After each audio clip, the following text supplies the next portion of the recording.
Welcome to the Someone Gets Me podcast, where you'll hear stories of inspiration and hope realized. Hosted by Dianne Allen, intuitive empowerment mentor who specializes in working with people who want to be freed from being stuck in life. You will hear personal stories and professional insights, along with tips on how to conquer overthinking, procrastination, and more. Here's Dianne. Hi, everybody. It's Dianne here with a great interview for you today on Someone Gets Me. This podcast has been going on for almost 2 years now. And the person I have as our guest today actually is responsible for the artwork that you see. But more than that, he's like a really close friend of mine, somebody that I admire and somebody who actually gets me. So it's perfect that we have him on the Someone Gets Me podcast. Gabriel Aluisy, I call him Gabe, is the founder of Private Club Agency and a host of the Private Club Radio podcast. If you haven't listened to it, even though it's for private clubs, it'll really help you out. He shares amazing things on there. He also has written several books. The one that I really love that I've read the most recently is The Definitive Guide to Membership Marketing. And you'd think it would be only for clubs. That's what he wrote it for. But I used it for my own business. I still read it. It's sitting in my living room right now. And so there's a lot of wisdom from this man that transcends the ordinary, might we say. He has a new book out called The ABCs of Plutonium Private Club Leadership. What a great title. And it's a happy book too. It's got this great cover that's all yellow and bright, like it will get your attention. And so I would like to take this opportunity to welcome you to the show today, Gabe. Okay, Dianne, it's great to be here with you. We are going to have so much fun today because I have a lineup of interesting topics for you. So are you ready? Let's do it. Yeah, let's do this. The first where I would like to start is I would like you to share with us a pivotal moment in your life where you can say this event or this situation really helped me along my road, either transformed you or inspired you to become an even better person than you were at the time. Like what helped you leap forward? Well, I guess I'll give you two. So you and I share a mutual friend. His name is Chris Kremitzos, and he encouraged me to get up and speak to one of his groups. And I had never spoken before. I was deathly afraid of public speaking. And I actually enlisted the help of a friend of mine, and we kind of tag teamed and did it because we were both pretty nervous. We both couldn't do it on our own. And I feel like I completely bombed. Everybody seemed to like it, but maybe we're all our own worst critics. But that really launched me on a completely different trajectory. And so the follow-up to that is that the same guy, Chris, told me that I should start a podcast. And again, super nervous. I hated my own voice. I had to read off of a script. I couldn't even do a podcast with just going off the cuff or anything like that.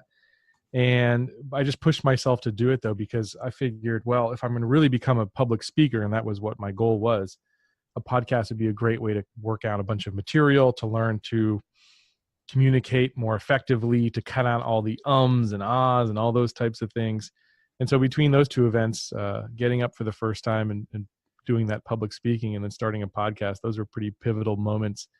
And because of that, I mean, the podcast itself as a platform really launched my business in a completely new direction.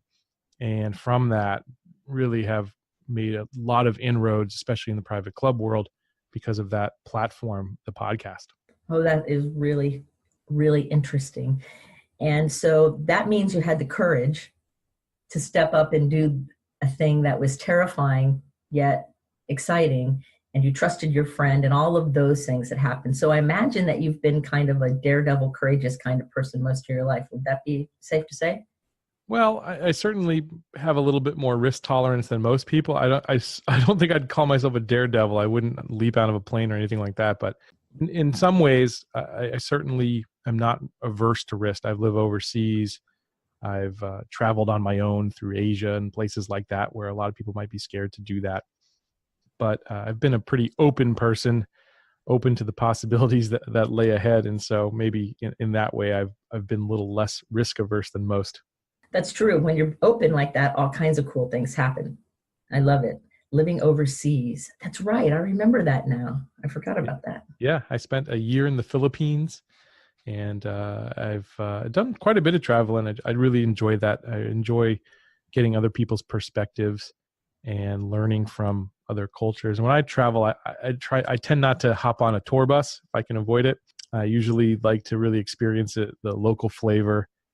Last time I went to the United Kingdom, I was able to stay with people in their house, which is a lot different. Like I've been to London a few times, and you go to the museums and the different attractions in London, and that's all well and good. But to actually spend it at someone's house, eat their meals, spend it with them in the countryside, that was really cool. And so anytime I can travel like that, I always like to really, really get the real taste of the country.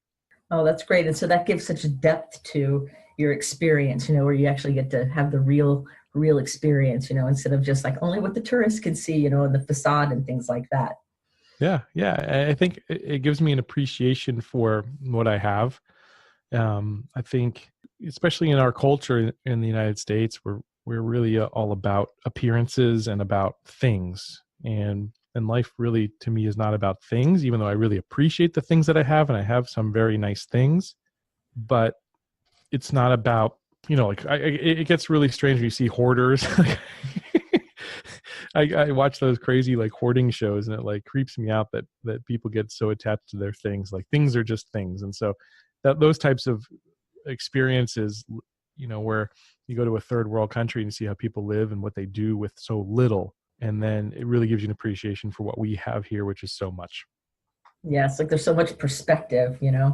And I think it's true. I think in our country and in other developed countries, people don't have an idea. They don't even have a concept of what a different thing is, much less food. I had a friend of mine who said he was taking a group of Americans over to China, and they were on a tour, on a spiritual quest or something. And one of the ladies complained because they were feeding her Chinese food. Like, why are we eating foreign food? And she didn't even realize that Chinese food was not foreign to Chinese people. Like, Right. she was, and he's telling me the story, and he's just busting a gut. And I said, well, how did you handle that? He said, I just couldn't help laughing. Well, the flip side of that is when Chinese, when they go on tours, they almost exclusively eat Chinese food. So I guess they're getting a taste of their own medicine, maybe. Right, maybe. It's interesting because us humans, I always say we're a little goofy and a little interesting humans, no matter where we come from or what we do or however we got where we are. We're all a little goofy sometimes, and I think so it makes it fun. Yeah, absolutely. So I have a question that kind of is interesting, I guess, because I see you as somebody who's very connected and sensitive and aware of things in a way, but it's quiet in a way. Like you don't ever brag about that level of connection. And a lot of times, especially with men, people don't really get that being sensitive and empathic and intuitive and kind of just knowing things, however way we want to word it, is a really huge gift that a lot of men have, but they don't talk about it much. I've had the experience of working with you and just having conversations with you where I know that level of deep connection exists within you. So what I'm curious, if you could speak a little bit to how that is for you. You run a very successful business. You have a great family, 2 great sons, a beautiful wife, and you balance all these amazing things, and you're connected on a level that's not all ego. And I'm really interested in what that experience is for you, and that kind of thing. Sure. Well, I guess I've always tried to approach business from a problem-solving perspective, right? I think the mistake that people make going into businesses or just in life in general is they look at it as what they can do for somebody or what they can get out of somebody, but they're not really looking to solve people's problems or challenges. And so I've always approached it that way.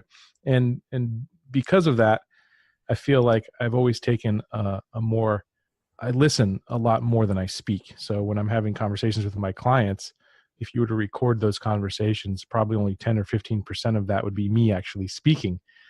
I almost conduct interviews when prospective clients come to my office. And a lot of times I'll even take them right through a questionnaire. And so a lot of what I'm doing is listening, and I'm trying to deeply listen, because what comes out on the surface often is only just a little pebble compared to, what's laying below there. Like you think of the iceberg, and only 10% of the iceberg is sticking out from the top. Well, that's when you're listening at a normal level, you're only hearing that 10%, but you have to kind of deeply listen, look at body language. And I've done a lot of research into those types of things. I was always fascinated by body language and by the handwriting styles and things like that, cryptography and all these kind of weird things. Those are the types of books that I read because I'm interested at what humans are, what human behavior is really just a reflection of what's really deep inside there. And so I get a kick out of trying to figure that out and being a little bit of a detective. but it's mostly really deeply listening and really seeing where those pain points are, because it'll come out if you're really deeply listening to somebody, you'll hear what the real challenge is. So I might tell you that my problem is I don't have enough business, right? If we go very shallow, right? Like I need more business or I need more customers. But what's the real deeper problem is maybe they're not holding on to customers, and they're not holding on to customers because they're always chasing new customers, for instance.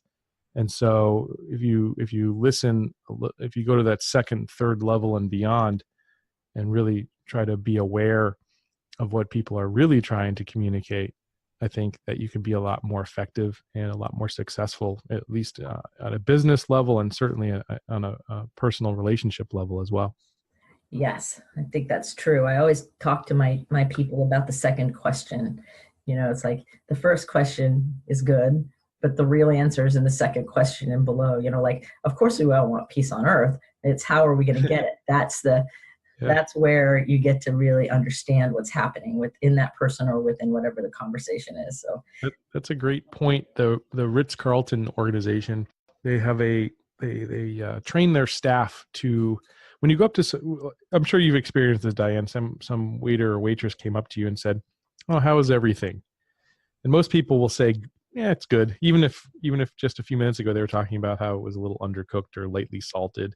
That's kind of the default answer, because I think in general, especially Americans, are kind of polite in a way. So yeah, it's good. But they teach people to ask that second, deeper question where, well, what could we do that could make it better for you? And that's where you get that real answer. And so it's totally true. Most oftentimes, a waiter or waitress will ask that question, you'll say good, and they'll walk away. But the really good ones will ask that second question and find out what they can do that's even better. And that's when the real either good or bad comes out anyways. Right. What can we do to make it better? That's perfect, because it's true. It's the second question, or it's that next level down, or the next level down, that Right. really shows what's really going on in the situation. And you have a really interesting way of being safe and listening more than you speak, so the people around you have a comfort with that. So how do you handle overthinking? Do you ever overthink? Well, I'm sure I do. Sometimes I don't handle it so well, maybe. I've gotten better, I think, over the years. I think people get stuck overthinking a lot of times, and they just don't want to take action. And so my solution to that is that I'm a person who always wants to be very true to my word. So, for instance, I'll give you an example here. When I wrote my second book, I told people in advance, I'm going to write this book, and this is the date this book is coming out. In fact, actually, I said this book is coming out on this date, and I hadn't even started writing it. That's how it went down. And that was about 60 days from when I said that. And so that was the way I could force myself to not overthink, but to actually take action, because now I had a date that I had told everybody. And if I was going to be true to my word, that book had to come out at that point.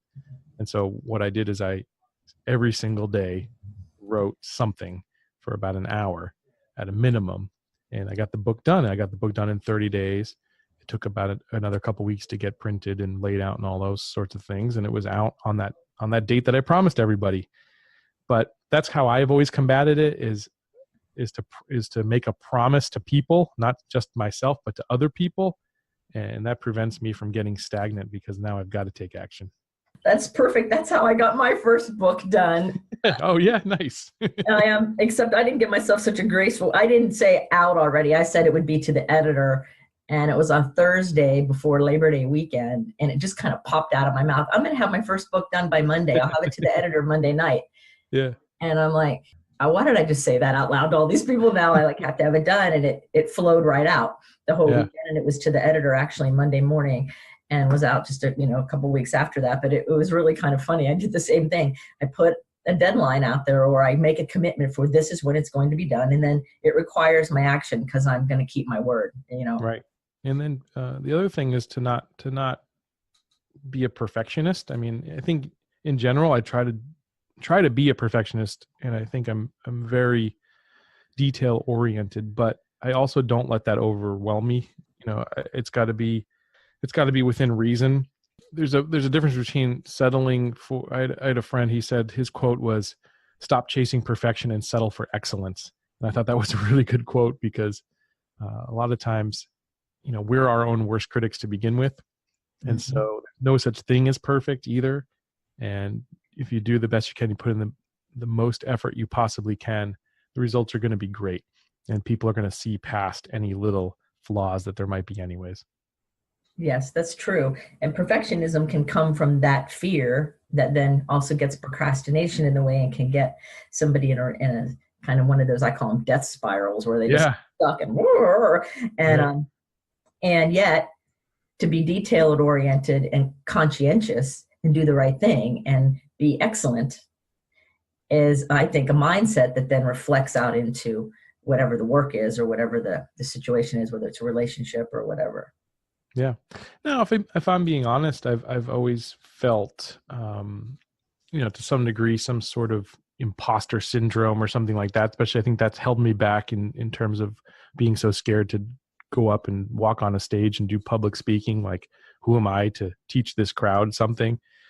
And that's something that I've had to get over, and that's a lot of overthinking, obviously, too, and just a lot of false beliefs. And so, working on those. Just by continuing to put in the effort and to put in the work and to see, the results that it has in other people, and then focus on those things and not, you got to focus on the positives and not the negatives, certainly. Well, certainly. And you're right. It's putting out the effort with that focus. I think imposter syndrome is a really big deal for people who are smart and gifted and talented and have a lot going for them. And there is a lot of sometimes fear in that. Like public speaking is like the number one fear. Yeah. And I had no idea that in the beginning that scared you till you told the story at the opening of this show, because I've seen you speak. You flow with such a natural ease. In my mind, that's how you've always been. Like if somebody was to walk in the room or they were to meet you or come to a conference you're speaking at, they would think, well, of course, that's how he's always been. But I guess the message is that's not the case. You've put a lot of effort and work and focus and determination into getting on the other side of some of these false beliefs. Yep, and you've got a bomb in your own mind every once in a while. I felt like the first few times I did it, I felt like I completely bombed. But then people would come up to me, and the content was so good. I think it was overarching of the actual, presentation itself, right? So my content, the slides and the information that I gave was so good, people still got something out of it. And then that gave me the confidence. Okay, even if I felt like I bombed and it wasn't my best effort, I mean, it was my best effort, but it maybe wasn't my best result in my own mind, then, maybe it is good enough. And so it's just continuing to put in that work and to continue to strive to do better, So, I would practice, I would do all sorts of like fake webinars where I was recording it just for myself, just so I could kind of play it back and look and see what I could improve on or what was hanging me up or what things I could add to really flesh out a particular point. And so, yeah, it's been a journey, certainly. And now I would say I'm fairly comfortable up on the stage, but again, still, I don't want to ever think that I can just stand pat. It's always trying to constantly improve is always very important to me. And I think that's a big point. In fact, that's one of the things I wanted to talk about was the whole idea of professional and personal development, and that desire and that belief in continuous improvement, whether it's personally in our own personal world or professionally or both. Because, I hold the belief that our businesses cannot outgrow our own personal health. Like if we're not very healthy, our business has a ceiling to Right. that. And you naturally do it. Like you naturally talk about, I practiced and I did webinars when no one was there just so I could record it and watch it back. And people don't realize sometimes that all of us have things we want to learn and do and strive for, but so many people think it's just going to drop in their lap. without all that behind the scenes effort. Like, your podcast and your business is successful, but it didn't just drop in that way. You created it with a lot of hard work and a lot of focused determination to go with it. Yeah. Yeah, certainly. And I think it comes back to social media a lot, right? Because so often we're on social media and we see the best of everybody's life, and it's all it's a highlight reel, right? So, realizing that success doesn't really come easy, or any lasting success certainly doesn't come easy, I think is something to always keep in the back of your mind. And even though you're seeing people on like Facebook or Instagram living these wonderful lives, either number one, you're not seeing all the bad stuff that goes along with it, or number two, you didn't see how it all started and the work that was put in to get there. Yes, exactly. Because there's, it's like, what's that thing I've heard? An overnight success took 10 years to get to, or something Right. like that. Yeah, exactly. People do that to me sometimes when they hear me speak or they hear some of my story. I was earlier today, I was interviewed a while ago, and it played at an Israeli radio station today. Oh, cool. And it was really cool. And I was with some people who were listening to it with me as it went live, and they were talking about, wow, you've always been like that. And I'm like, no, it's taken a lot of years of working on myself in lots of different ways and practice, and really having a goal and a direction to get me where I am. I wasn't born like this, Right. Mm-hmm. Yeah, exactly. That's wild. Unfortunately. Right. It's like there's a lot of sweat and fall downs and all kinds of stuff. And actually, that's the good stuff, right? I mean, that's those experiences and challenges and obstacles overcome is what really, that's what enriches the experience in the end, right? Exactly. Well, that's why I started out with the first question asking you about those things, because those are the things that change our lives forever. Yeah. It's those things that we wouldn't appreciate it. Right. And I think sometimes it's those difficult things that are always it. Like if I said what was the most transformational, inspirational thing, you could have said anything, but yet you noted things that were really tricky and difficult to do that you overcame and then turned them into an asset. That's true. Yeah. And that shows your awareness and your consciousness about it. You didn't say something, well, like I live in Florida and it's really nice. You didn't say that. It is nice though. It is nice, and it is paradise. And there's more to you than that surface, right? Mm-hmm. Oh, absolutely. Yeah. So I have a book. One of my books out is called Daily Meditations for Visionary Leaders. And you're in that book. It's a great book, and it's selling very well. And I asked you to be in it because I wanted to have some visionary leaders that are current day thinkers, because each day has a different quote. And so often we read quotes from historical figures and they're brilliant and they're great. And I have a real firm belief that there's great visionary thinkers and leaders like right here among us right now. We don't have to only look at history. And I see you as one of those people with your creative ideas and your neat way of seeing things. And so I was wondering if you could maybe share either a couple stories or examples about how you use your visionary ability as a father first, and then also as the owner of your business. Like, how do you use that to serve the greater good, particularly with your family and then also with your business? Yeah. Well, with my family, I think my job as a father is to really give my kids a solid foundation for the future, so that I can empower them to make the right decisions later on, and not, and let the chips fall where they may, if you will.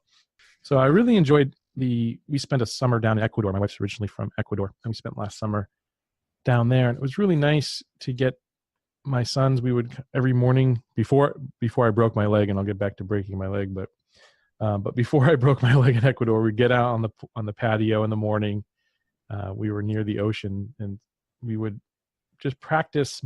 I was trying to teach them mindfulness, and to be aware and present to the moment, because I think, especially my older son is he was at the time very, very wild.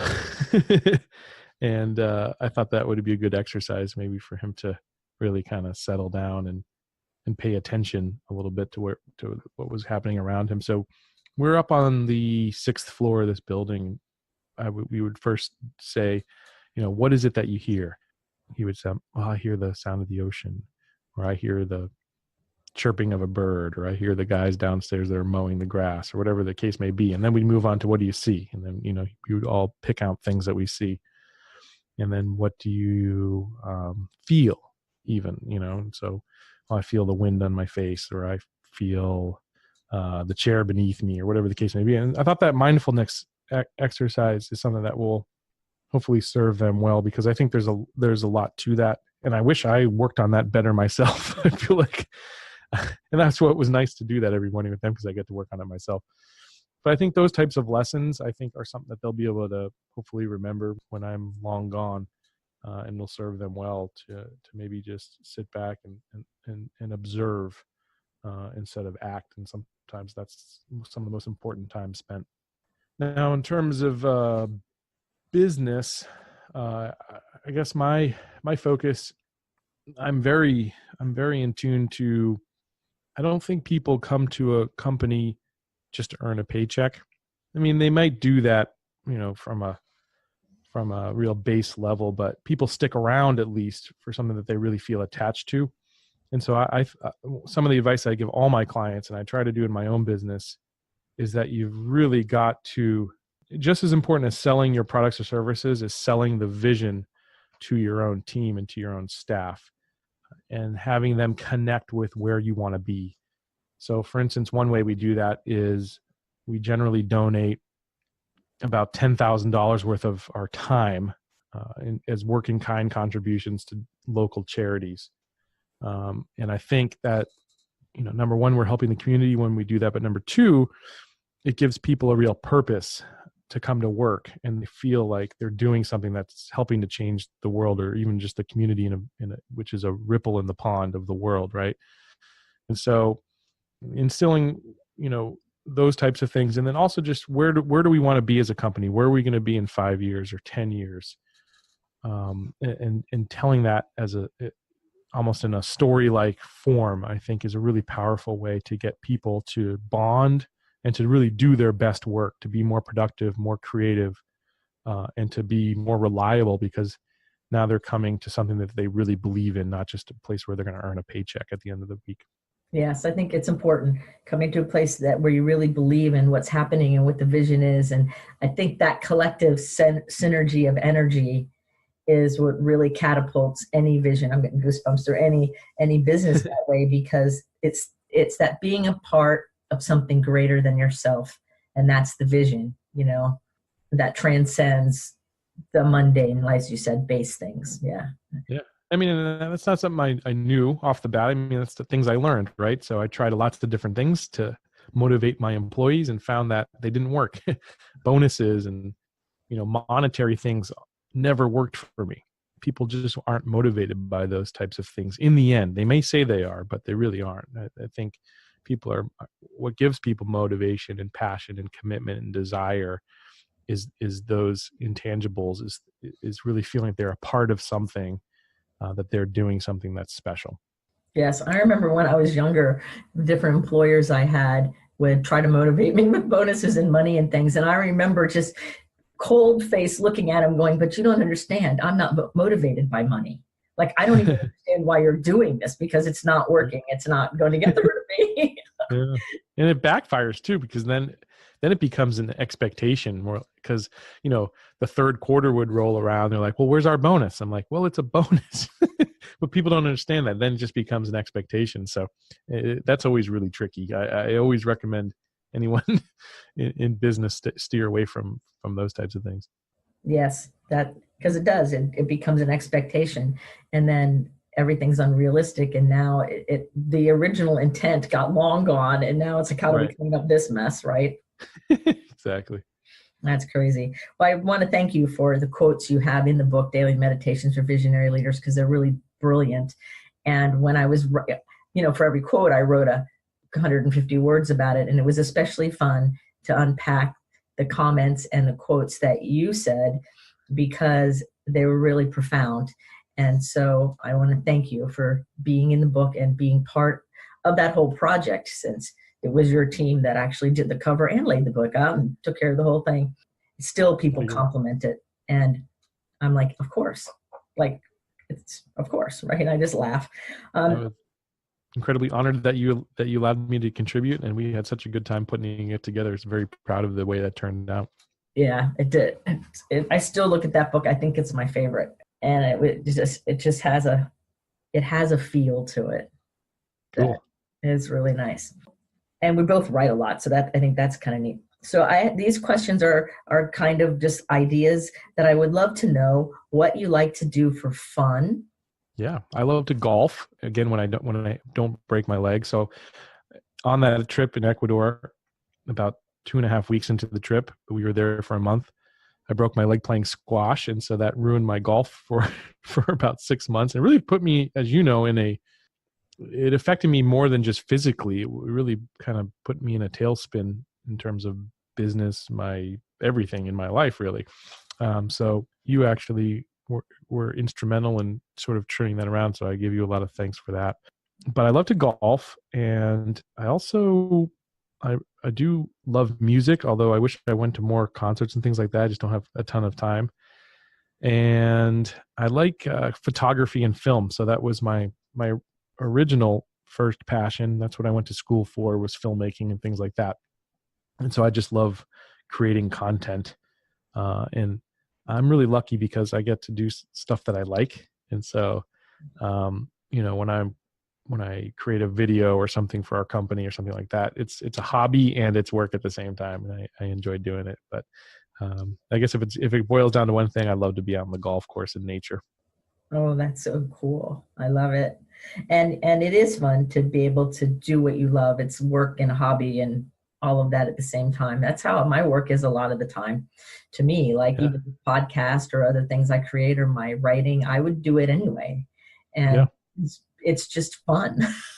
Right. Yeah. It's nice when you go to work for something you love to do.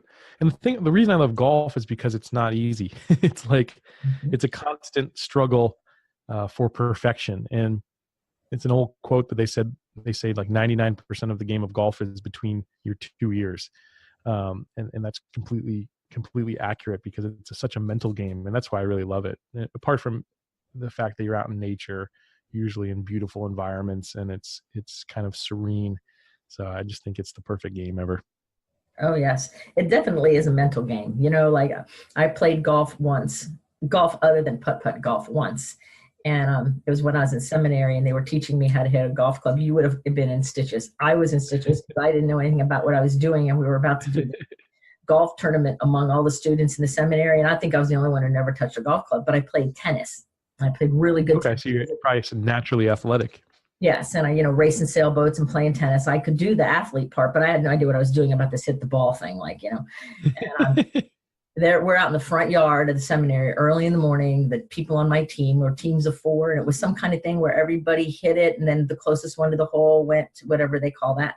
And I didn't know what I was doing. And so they're showing it to me, and then it hits me. I'm like, oh, that's like a running forehand in tennis. Got it. I'll hit it like it's a forehand on the ground, and got it. And I'll scoop it up and it'll be good. And I hit so many great shots. Yeah, it worked. Cool. The form was awful. I was not holding the clubs correctly. My arms hurt later because of that. It was a comedy act. But it was fun because we all just got to have this shared experience. Yeah. And so one day I'm going to go and learn how to do it really, like just for kicks. Just let me see if I can do this, like how it's really done. But it was such a fun experience because we were out there in this beautiful golf course, having this exciting time, sharing. There was a lot of camaraderie, and the other golfers there, on the course and everything. It was like its own little bubble of people that had this common thing cruising along. It was really nice. It was really fun. Yeah, most golfers are really fun people.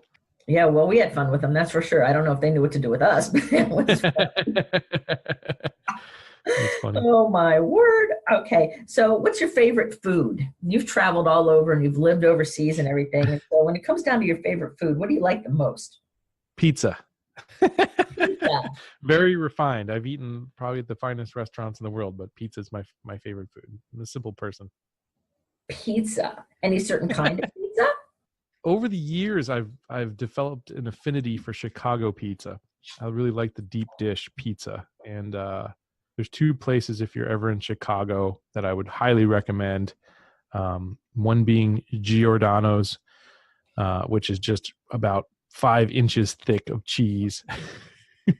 And then Lou Malnati's, the crust there. It's like this buttery crust. It's really, really, really good. But I love any pizza. It's like one of those things. There's no such thing as a bad pizza. Even if you've had the worst pizza, it was still pretty good. So that's my favorite food ever since I was probably a baby. Pizza is Gabe's favorite food. So now we know, everybody. That's really if amazing. you just look at my waistline, you probably could tell that as well. No, I can't. So you're cracking me up here, and I love it. But no, I'll give you my number twos and stuff. I love Indian food.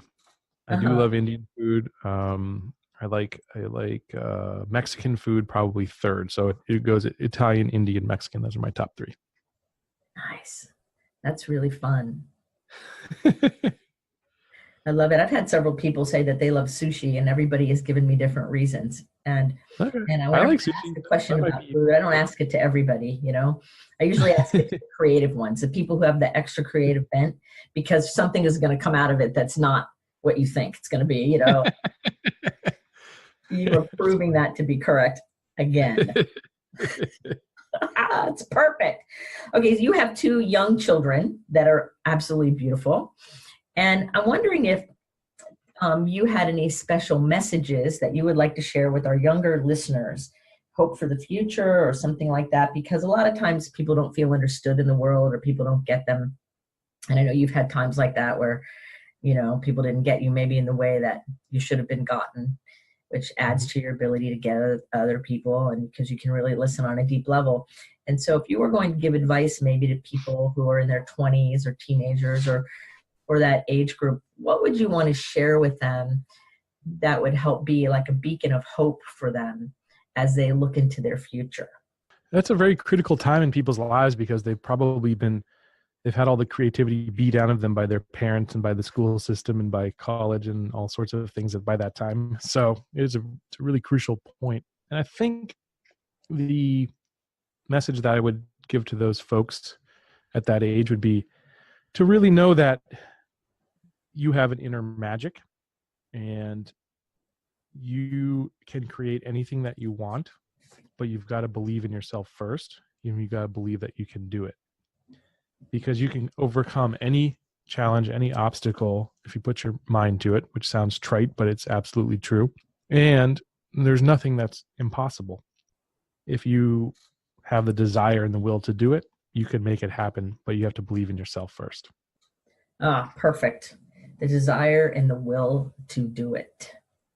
And the desire goes along with a really clear vision. So keep trying things, just keep going for it, no matter what. Yeah. To focus on, to have your eye on the finish line at all times, even if it seems like it's very far away from you. Right. I use my sailing reference. It always says, keep bow to the finish line, keep the bow up, just keep going at it. And sooner or later, you're going to cross that finish line. And then there'll be another race. And so it'll be fun too.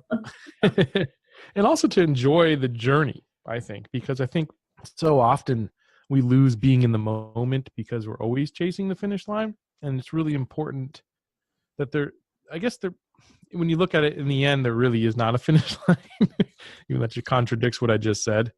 But the journey and the experience of getting to where you want to go sometimes brings you to a completely different place you didn't expect. So I guess I'll give you a quick story about that.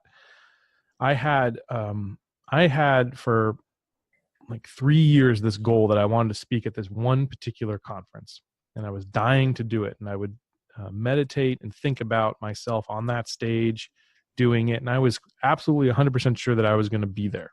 And so I submitted my application, and I had about a year to wait until they were going to either deny or approve me. So like, not every day, but at least once a week, I was thinking about, trying to imagine myself there and how great that was going to feel. But in order to do that, then what I had to do was figure out all the steps of how I was actually going to make that happen. So I wrote that book, The Definitive Guide to Membership Marketing, just so I could speak at that conference, believe it or not. I don't think many people know that, but I wrote that because I figured a lot of people influential people might read that book, and then of course, how could they deny me from speaking if I got a lot of people to read that book? And now that book's in 1 out of every 3 country club in the country, by the way. The other thing was I did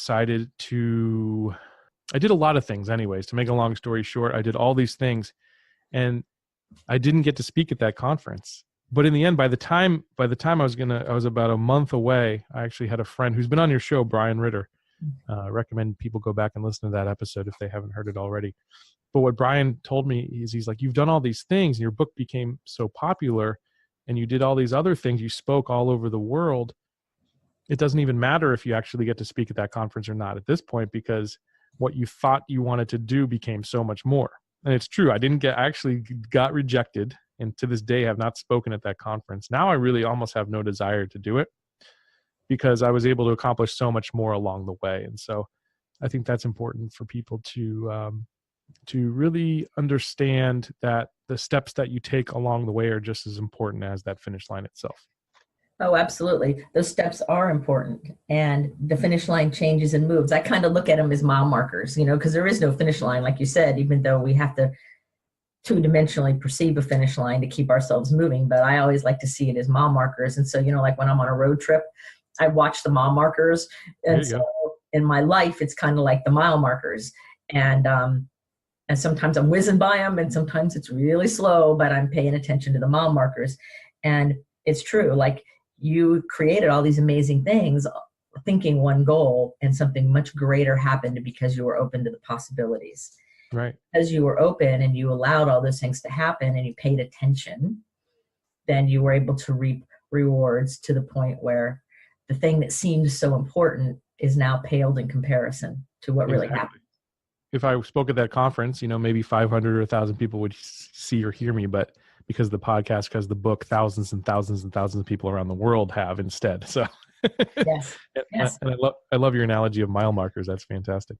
Yes. And so both of our podcasts are all over the world, and we never even thought that was going to happen, but it did. Yeah, it's pretty cool. I know, it's very amazing, isn't it? I think I've asked you everything I want to ask you. I could talk to you forever. But the last thing I would like, if you wouldn't mind, is there anything that I didn't ask you about or we didn't bring up that you would like to share? Boy, we covered a lot of ground, Dianne. I guess you could have asked me a lot. I've gotten like, what do you do for a daily routine or something like that? So I can tell you about my daily routine, but that would just bore people to death. So I think we covered it. Well, I think that what you shared was wise. And I think that your presence has certainly blessed everybody. And the most important thing is your authenticity and your willingness to just be this really great person instead of being so rigid. That, I think, is the biggest gift. I appreciate that, Dianne. I'm so happy to have a friend like you. Well, thank you. So Gabe Aluisy is an amazing guy, and I'm going to put his links to his businesses and his podcast, listen to his podcast, and his books all in the show notes for you. Because if you really want to be inspired, you don't have to be in a private club to be inspired by him. And if you are in a private club or you know somebody who is there, please tell them about him, because he really can make things happen for people. And I will also put Brian Ritter's episode show notes, because that was a great episode too. Your friend Brian, I'll put that in the show notes so you can listen to him too. But I really want to thank you, Gabe, for spending the time out of your busy day to share some really amazing wisdom with us, and for being part of the Someone Gets Me podcast. Thank you so much for having me, Dianne, and I hope we can do it again sometime soon. Oh, I'm sure we will. So remember, everybody, keep your face to the sun so the shadows fall behind you. Remember that you're a rock star. The world really needs your gift. So go out there and shine brightly. Until next time, be well. Thanks for tuning in to Someone Gets Me. To find out more, please visit Dianne's website at MissDianneAllen.com. That's MissDianneAllen.com. Be sure to take a second and subscribe to the show and share with anyone that you think may benefit. Until next time, remember the world needs your special gift. So let your light shine.